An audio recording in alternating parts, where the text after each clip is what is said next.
It's the Locked On Podcast Network, your team every day. You are Locked On Bears, your daily Chicago Bears podcast. Part of the Locked On Podcast Network, your team every day.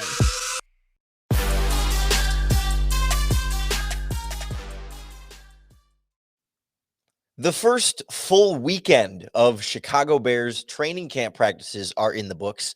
So now is a good time for us to check in on how things are going on both sides of the ball, still very early in this training camp process. This is Locked On Bears, and I'm your host, Lorin Cox. I'm an analyst for Pro Football Focus, and I'm here to bring you your daily, in-depth Chicago Bears news and analysis. You can follow me on Twitter at CoxSports1. You can follow the podcast on Twitter at Locked On Bears. You can like Locked On Bears on Facebook or join the Locked On Bears Facebook group for even more Bears talk.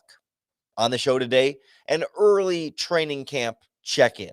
We'll touch base with Andy Dalton and Justin Fields on how the two of them have started up to this point, how much we can infer from the throws that we've seen thus far, and what we need to keep seeing from each of them moving forward. Then we'll check in with the Bears defense.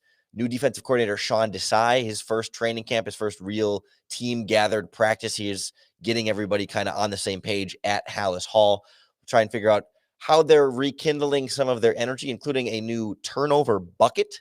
We'll find out a little bit more about that. And then we'll wrap up with just an overview of fan attendance at practice and the issue there, whether it's the Bears' fault, whether it's the fan base's fault. We'll try and find the truth of the matter and lay out the full extent of the issue on today's podcast.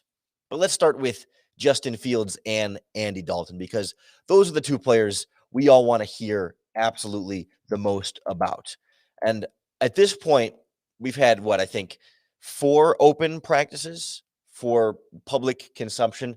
And so I guess first and foremost, I want to make sure that we're slowing down on crowning either quarterback or clowning either quarterback at this point, because it has been so early, right? We haven't really seen a full systematic laying out of how this offense is going to work, right? Some days they're doing certain specific scripted things that don't always make the quarterback look amazing, but it helps them with something with the receivers, the offensive line, the defense, like certain things like that. It's not always natural game replicable situations that the quarterbacks are practicing on. And so we've had some days with a little bit of better Dalton stuff, some days with some ups and downs from Justin Fields, right? And then there's been some back and forth in what is not truly a quarterback competition at this point, but at least it's fun to see how both of these quarterbacks are coming along.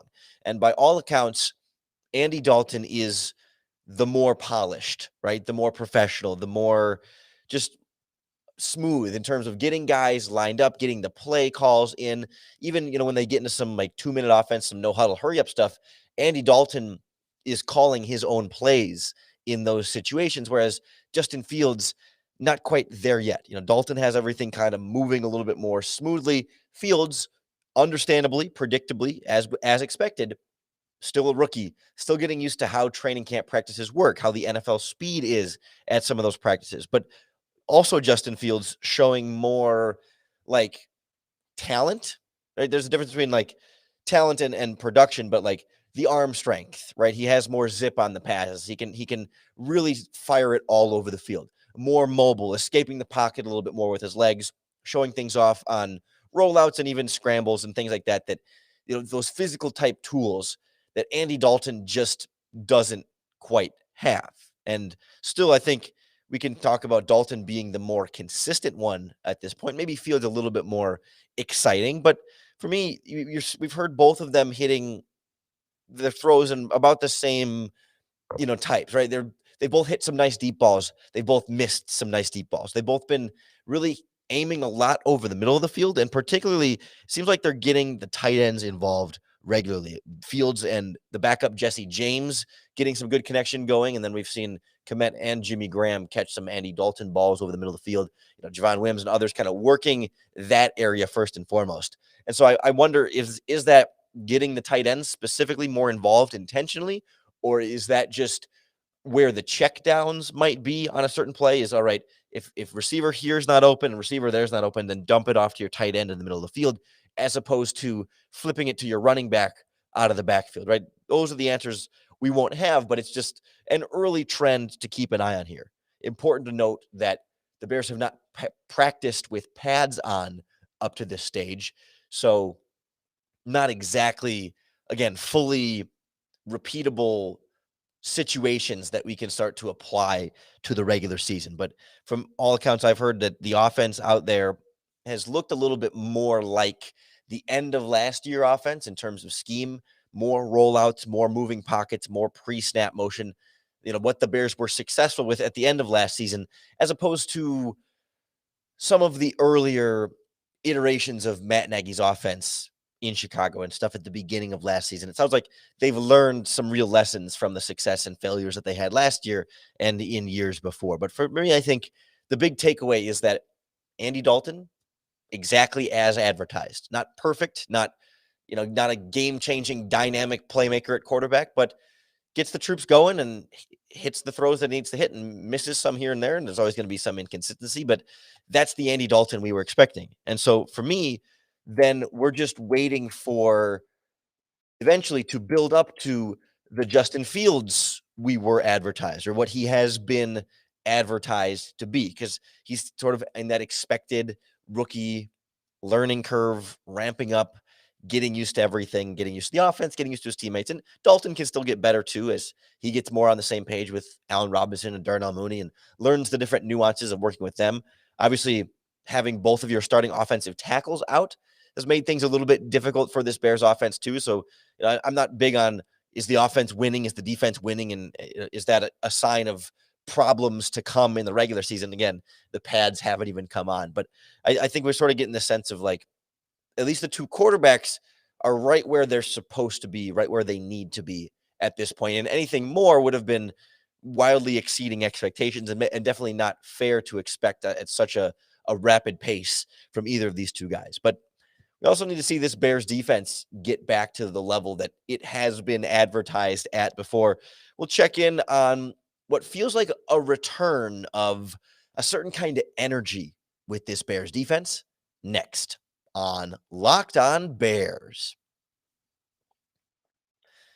Today's episode of Locked On Bears brought to you by our friends at BuiltBar.com, the makers of the world's best tasting protein bar. And I'll tell you what, every once in a while, the world's best tasting protein bars get even better when they sprinkle in some limited time flavors. And they've just brought back, again, for a limited time, the Grasshopper Cookie flavor once again. It's still like every other Built Bar, covered in 100% real chocolate. It's soft, it's easy to chew. It comes low calories, low sugar, but high fiber and high protein. But it's got like a mint cookie, like a thin mint type taste on the inside. And then they actually crumple up bits, like really fine powder of Grasshopper Cookie, and sprinkle it on the top of the Built Bar. It adds just like a little bit extra texture, some sweetness in there, and it is delicious. There's a reason why the Built Bars taste like candy bars, but they have all the nutrients of a protein bar. I'm telling you, you got to try Grasshopper Cookie or any of their delicious flavors. They have so many, and you can't go wrong with any of them. Head on over to BuiltBar.com and use our promo code LOCKED15, and you'll get 15% off your next order. That's promo code LOCKED15 for 15% off at BuiltBar.com.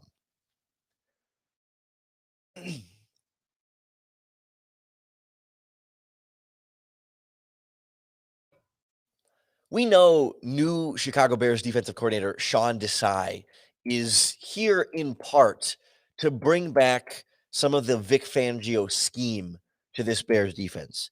But so far in training camp, and maybe there were hints of this during minicamp and things before that, but it's really been more publicly visible to all of us, that the other thing that Sean Desai is bringing back from the Vic Fangio era is a certain level of energy, maybe a swagger for this Bears defense. And I think there's some real identity that they can draw from a lot of that, because you can feel more of the excitement from the front end to the back end. And maybe some of that is the defensive line and the pass rush having some early success at training camp. Again, against two backup offensive tackles, not in pads. We're not trying to extrapolate too much off of that as we apply to the regular season, but pass rush getting to the quarterbacks regularly, quarterbacks not allowed to be hit or actually sacked, but then hurrying or forcing some throws downfield.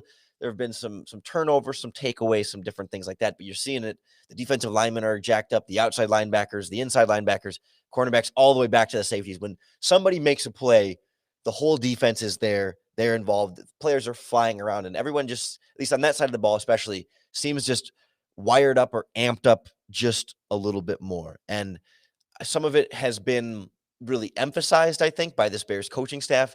Matt Nagy from top down saying, we need more turnovers. It was a hallmark of that 2018 defense, kind of dropped off the last couple of seasons, and it's something they're really hammering in on. And, in the NFL, and the data has sort of borne this out in recent years, turnovers can be a little bit luck based. Sometimes it's just the bounce of the ball or, the path, in certain situations here, the pressure here, the quarterback happens to react in this way. They found that over the years, turnovers at a high number have never really been sustainable for any defense. And it tends to fluctuate a lot based on a lot of factors that are outside of a defense's control. But at the same time, really good defenses seem to be able to make their own luck when it comes to turnovers. And they can't really sustain it for multiple years, but when they have those big years, they seem to be able to create a lot of that. And so the Bears, they've got this new, I don't want to call it a full-on gimmick. It's a new idea here. It's called the turnover bucket. It's just a blue plastic tub they wheel out there. And yeah, it's kind of lame when you compare it to Miami's turnover chain. I mean, some of those have gotten out of hand in college football where there's like a turnover chain saw and a turnover. They're kind of some lame turnover gimmicks. And I don't think the Bears are pretending that theirs is some super cool, hip thing. But the turnover bucket, whenever a player generates a turnover, forced fumble, interception, they get to run that ball to the bucket. And then most of the players treat it like a basketball hoop. And they're doing some kind of dunk, some kind of turnaround jump shot. And then their teammates are judging them based on how much effort they put in their dunk. If they go between the legs or behind the back or 360 and slam it down in there. It's not like the turnover chain where it's a big trophy that they're all holding up and, championing as some sort of big accomplishment. It's more just like another layer to add on top of the fun of getting a turnover. So I think what's important is that the players are into it, right? It doesn't seem like a gimmick or a kind of a childish thing or anything like that to them. It's just a little fun extra thing, right? It doesn't have to mean anything greater than that. It's just another way for them to celebrate turnovers and to have a little bit of competitiveness to it and generate some energy and some camaraderie and some excitement. And there's nothing wrong with that. I mean, I think those are all actually really good things to have. So even though it's a really plain blue bucket and probably outside of Chicago, it might seem kind of lame to a lot of people, but I think if the Bears players are into it and it has a positive impact on the team, by all means, embrace it. And it's gotten some pretty good use thus far. Again, backup offensive linemen and defense, generally speaking, they tend to start training camp a little bit more ahead. I mean, you've got two new quarterbacks, but in general, offenses take a little bit more time to knock some of the rust off and kind of get everybody back on the same page, whereas defense can tend to be a little bit more a lot of individual matchups. And so there's opportunities for those guys to shine and to be to have that head start in getting back up to full game speed throughout training camp. So for me, whether they're padded or whether they have the advantage or whether they've, whether it's the bad quarterback or the new quarterbacks or whatever, it still matters the same for the defense, right? They don't care that they're not accepting any of those excuses as to why they're, maybe winning, for lack of a better word, to start this training camp. But the important thing is that they're having that fun. They're getting back to that style of defense that they were so successful with in 2018. And good on the Bears for trying to really capitalize on it, and really kind of take hold of it and make something out of it. Because they're not having as much success capitalizing on the return of Chicago Bears fans coming to Halas Hall for training camp. They haven't quite had the same crowd energy. And there's been some issues really trying to get that all squared away. And the fans that have been there thus far have kind of reported a lot of the same things of empty seats, and the system of how this has all worked together seems to be causing some issues on someone's end. We'll kind of go through what the attendance problems are and figure out maybe who or what or how is exactly to blame next on Locked On Bears.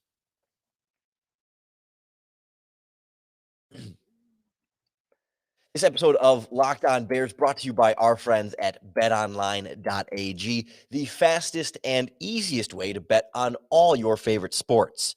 Of course, now that football season is so close to here, so many different football bets for you at BetOnline. You can bet on individual Bears player performances this season, over under 1,100 receiving yards for Allen Robinson, over under his catches, Darnell Mooney catches, receiving yards, Jimmy Graham touchdowns, over under, I think, 9.5 sacks.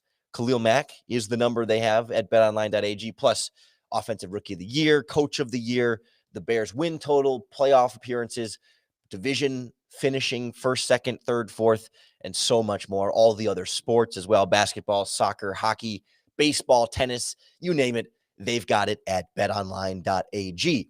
Sign up today for a free account and enter our promo code Locked On to receive your free 50% welcome bonus with your first deposit. Bet Online, your online sportsbook experts.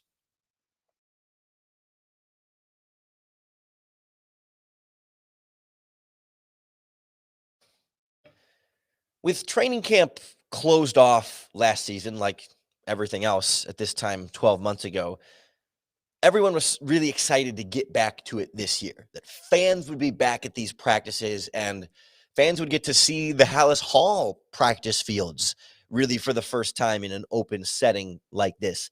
Technically, last year was their first year practicing at Halas Hall instead of Bourbonnais, but this is the first year that fans have been there. So it still feels like sort of the first year for this style of training camp. It's not, but it's the first sort of like normal training camp at Halas Hall. But all that excitement is kind of washed out a little bit. I mean, it's been a dud up to this point for the fans that go into attendance.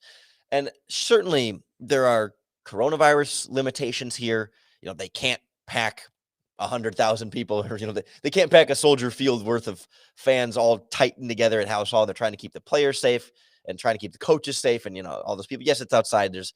We can accept that there are some COVID limitations here, and there are just some general physical space limitations at Halas Hall. It's not a full college campus the way Olivet Nazarene University was down in Bourbonnais. You know, there's just not as much room. Halas Hall is not built to be a big spectator area, but the execution of how they're going about this with those limitations in mind has been poor. And maybe it's more the fans' fault than the team's fault, but I don't know. You be the judge. Well, let's lay this out here and try and figure out, okay, who do you blame for not a lot of fans in the stands watching these training camp practices? Because we know there are plenty of Chicago Bears fans and plenty of Chicago Bears fans that would love to be at training camp regularly. They filled Bourbonnais every single year.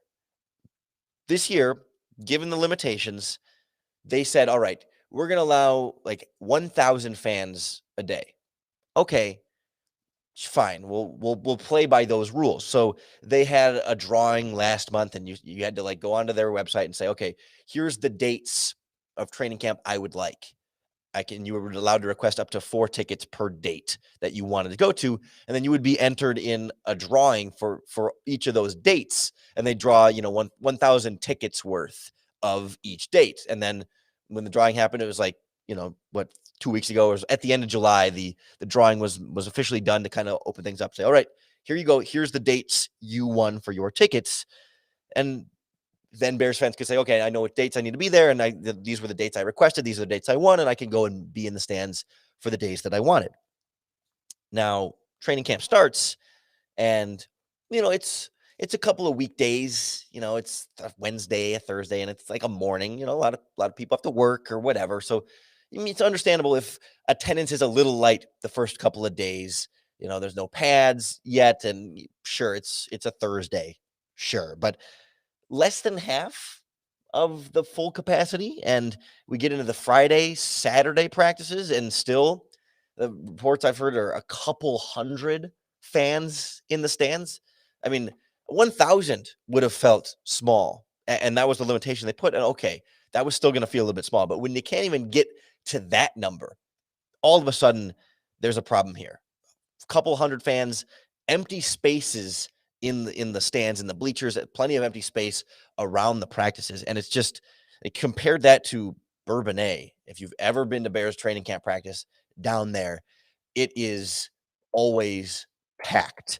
You cannot, the stands fill up like that. Fans are like almost running in when they open the gates to get to your spot to watch practice or get to a spot that you want, because they fill up quickly.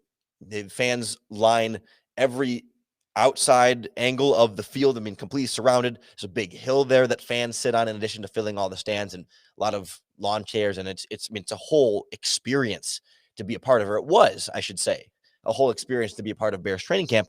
The line to get in would wrap around the whole parking lot. You had to get there an hour early to be able to be somewhere near the front of the line to get a pretty good seat, or else have to be behind people, or really sitting in a lot of hot sun out there. So now you have half empty stands, to the point where Matt Nagy apparently the other day went to the fans that were there and kind of said, "Hey, can we try and rev it up and get a little bit more juice out there today?" And it's like, yeah, they can try, but a couple hundred fans is not the same as a couple thousand, or even the 1,000 that they had limited for the tickets. And so you've got a system right now that's not working. You've got fans that were granted tickets that are not showing up. So is that bad fans, or is that a bad system? Because they're free tickets. So if you don't show up, you're not losing anything. You'd hate to charge people for a ticket, because it's a fun, free, family-friendly event. Not everybody can afford to buy Bears game tickets. So sometimes training camp is the only time they get to see these players, because Soldier Field tickets are so expensive anyway, and you start charging, and it pushes out some people that might not have been able to go see their Bears at any point otherwise. But at the same time, I think the airline industry, they intentionally oversell the number of tickets for their flights. So they'll sell more tickets than seats they have on a plane, knowing that universally, almost every single time, not everyone is going to show up for that flight, even though they paid perhaps hundreds of dollars for that spot. So then, shouldn't the Bears maybe have allotted more tickets than they had space, and just you sort of run the risk that you're pretty sure not everyone is going to show up? Or, now is it too late to open it up and offer more tickets? It's just somewhere along the line, something went wrong here. And yes, blame some fans for not showing up, but I think you also blame the team for not better anticipating that fans don't always show up when they have tickets, especially when those tickets are free. And at least, the fans can transfer their tickets to another fan. If they got their tickets, say, "Oh, I was going to go on this date, but now I can't." You're allowed to basically email them to any other Bears fan one time, of course, and then that person can go in your place, and it's a fairly easy transfer process. So let's hope more Bears fans that can't go start transferring their tickets, so more Bears fans are able to go, because it's such a great experience to watch practice, to meet the players, to get autographs from the players. It's good for the players to have those fans and that energy there. So hopefully things start getting better from an attendance standpoint. Maybe once the pads go on and people start to really get in the thick of training camp, they'll generate a little bit more. But we'll keep an eye on the number of fans in the stands, plus the defensive energy and the two quarterbacks, how they're doing all throughout training camp. So make sure that you subscribe to the Locked On Bears podcast to keep up with all of our daily, in-depth Chicago Bears news and analysis. A programming note for you: I am going to be gone, out of town, out of the country for a vacation starting next week. And so the podcast might go on pause. We might try and record a little bit of stuff ahead of time, but it might not be a full 5 days a week. I'm still locking down the final details here on what exactly it's going to go, but I'll be gone all of next week, and a few days into the following week. I'm going to miss Justin Fields' debut against the Miami Dolphins. I know, poor timing, but going to Europe through Germany and Switzerland and Austria in a way that a little bit harder to rearrange that. So I'm sorry I will not be here for the preseason debuts of Justin Fields, but I promise I will be here for everything else throughout this season and beyond. So I appreciate everyone who keeps tuning in. Don't go anywhere. If next week the podcasts are a little bit more sparse, we will be back and better than ever, fully rested and recharged for this season, and more than anything, ready to bear down.